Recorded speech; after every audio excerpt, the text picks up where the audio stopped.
What happens when a teacher breaks the rules? I've never been good at math, not because I didn't understand it, but because anxiety always got the best of me. The moment a test hit my desk, my brain would just freeze. My parents tried everything: tutors, study groups, even those yellow Math for Dummies books. Nothing helped. By the time I hit junior year, I was barely scraping by. My hopes of getting into a decent college were fading fast, all because of one subject I couldn't seem to beat.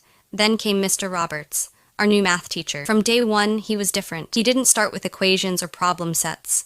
Instead, he spent the first week just getting to know us, our names, our hobbies, what we were good at, and where we struggled. When he got to me, I told him the truth. It wasn't the math itself. It was the panic that came with every test. Tests aren't the only way to show what you know, he said. A month into the semester, we had our first big test. I studied harder than ever before, but as soon as the exam landed in front of me, everything disappeared. Formulas I'd memorized were gone. The numbers blurred together. I walked out defeated. The next day, Mr. Roberts asked me to stay after class. I braced myself for a lecture, but he looked at me and said, "I noticed something during the test. You knew the material when we reviewed it together, but something changed when you sat down with that paper." I stared at the floor. "I have test anxiety," I said quietly. "Always have." Mr. Roberts nodded. "The school system has one way of measuring learning," he said, "but that doesn't work for everyone.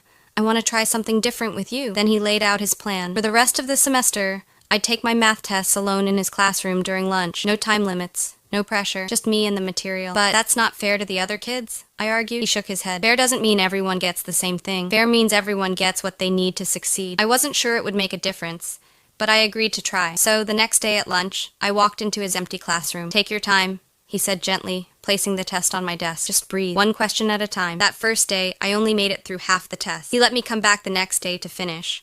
A week later, he handed it